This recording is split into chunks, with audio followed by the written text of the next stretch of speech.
Good evening, college basketball fans. This is another episode of the College Pride Press podcast. I am your host, Brad Kreppel, and we've got a great crew today to break down the A-10 and all of the great teams and talent that are going to be in there this year.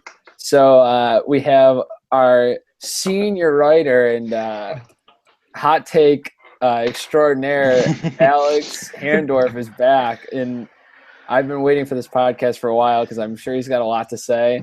And then we got Chris and Sean's back again. So I'll let you guys introduce yourselves, starting with Alex and working down the line. Hi, I'm Alex. I'm a senior sport management major at the University of Dayton. It's my 32nd year at UD, so been here for a while. Let's get it on. All right, Chris, what do you have to say? I'm Chris. I go to Bennett Academy in Lisle, Illinois. I'm a senior. I'm hoping to actually study education in college, but then go into coaching. All right, I like it. And finally, Sean, wrapping us up. Third straight podcast. Glad to have you on. Third straight podcast, baby. I'm Sean. I also go to Bennett Academy. Good friends with Chris. I'm hoping to study business next year, minor in journalism, then go into coaching. And hot take at the beginning of this podcast, Valparaiso will win the national championship. Oh wow. Wow. Very started off. Wow. That's interesting. That's very interesting. We'll have to discuss that throughout the podcast, but we're going to kind of do this the way that we did the Big Ten. If you listen to the Big Ten podcast, we're going to go all the way from the bottom to the top and talk a little bit about each team and talk about who's back and then whether they're going to be higher or lower in the standings. And so in last place last year, LaSalle, they were 4-14 in the conference and 9-22 overall. So I'll let you guys kick it off. I'm going to be doing a lot more hosting and a lot less commenting here. So we'll just go right back to Sean, start us off with LaSalle. All right, yeah. So they went to the Sweet 16 a couple of years ago, and last year they only won 4 games in the A-10. But the good thing for them is that they have 12% of their scoring coming back, and they have a couple new players off the transfer market and a very talented freshman, Pookie Powell, top 100 recruit, or coming out of high school. Didn't like his role much at Memphis, so he transferred to LaSalle, and he's going to be a great player to look out for in the season. Very athletic, great finisher around the rim. So what I like about this team is that they're very competitive. They have a good balanced non-conference schedule. They play Nova and Georgetown and Florida Gulf Coast and Mercer. They're non-conference. So they have a really good chance. They have a good chance of having a good record in the conference tournament with only having to play Dayton, Davidson, and VCU once, but Rhode Island twice.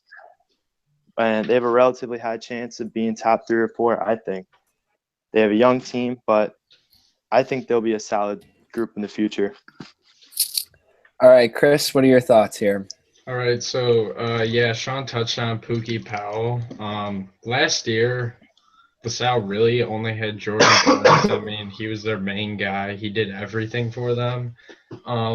They really lost no one from last year, and Price is back, so that's great for them. And they added 3 big transfers, like Sean said, Pookie Powell. They also added B.J. Johnson from Syracuse, and he's going to probably play at the 3 or 4 for them, and he has great athleticism and quickness. And also Demetrius Henry from South Carolina. He has the ability to be a great force in the paint, and he does well on the glass, scoring and rebounding. And he's very athletic for his 6'9" size. LaSalle, I mean, this is a team. They have the possibility to either win the A-10 or be in the back of the pack. It's really kind of up in the air for them this year. All right, I like it a lot. Alex, what are your thoughts here? Well, personally, I don't think that they have a chance to win the A-10. They have a chance to do much better than they did last year. Like Sean and Chris both pointed out, they have 3 big transfers in the market that sat on the bench last year. Jordan Price is going to be their go-to like he was last year. But at least they have a few more options this year. I remember Dayton going into LaSalle last year and losing. So that is always an iffy game for us. We don't play well in small arenas. So that's a good advantage to all teams that have a small arena. Yeah, we. So I don't think they'll finish last. They could be a dark horse team to finish top 4. Will they finish top 4? I don't think so. But they'll be middle of the pack, I'd say. Yeah, KenPom, I'm looking at the KenPom, and they have he has LaSalle coming in at 9-9 in conference play, which is a lot better than 4-14, which they were last year. And right now they're right at the 100 ranking out of all the teams in college basketball. So that's kind of where they're at. I think they're going to be much better, but I can't really go into more specifics other than what you guys did. So next up, we will get to the right page here. We're talking about St. Louis, and as I was talking before we jumped on, Hot takes. former St. Joe's Marauder from my high school, Reggie Becco, plays there. So I'm a little biased to St. Louis, even though they were 5-13 last year and 11-21 overall. So we'll go back to Alex and kind of let him take over on his thoughts for St. Louis.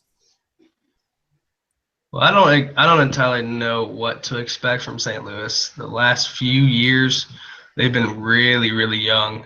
I think they had something like 6 or 7 freshmen on their team last year, or 2 years ago, one of the 2 years.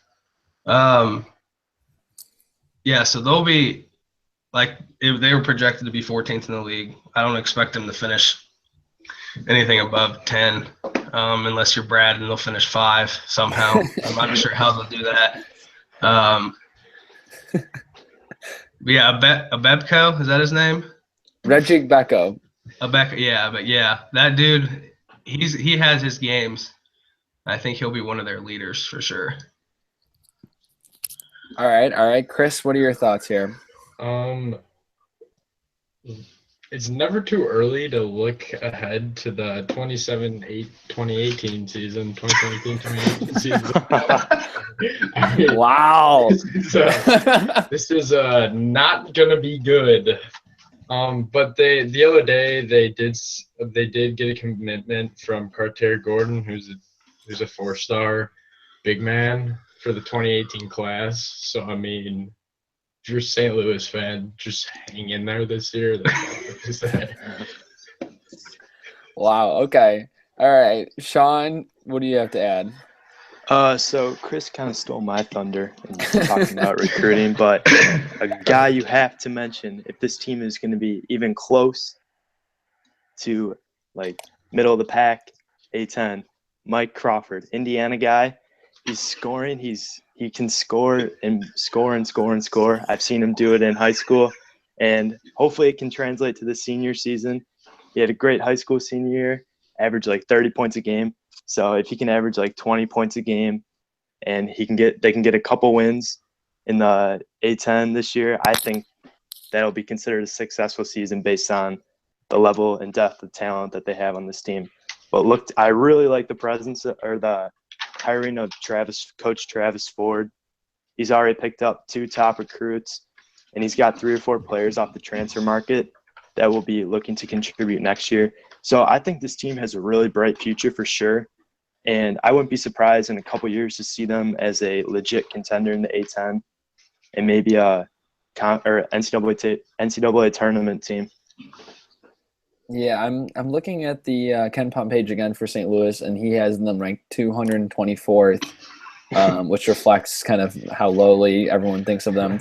And their offense ranked 281st, which is not very good at all. So could be a long season for the Billikens, but with, as you guys said, recruiting and with a new coach in there, things look to be going in the right direction. So next up, we're going to talk about George Mason. They were 5-13 in conference play last year, 11-21 overall. We'll go to Chris on this one first. What are your thoughts on the George Mason squad? I I don't really see them doing that much better than last year. They lost two key guys in the front court, Sean Thompson and Marko Gujanicic. I think that's how you say it. But Thompson was second in the nation in defensive rebounding percentage at 33. So that's a huge loss for them. They do have a solid backcourt. They have two main guys, Otis Livingston the second and Marquise Moore, who are going to be big contributors again. And it honestly, they didn't shoot the three well at all last year. So I think it's going to be tough for them to cope with those losses in the front court because they struggle shooting from beyond the arc.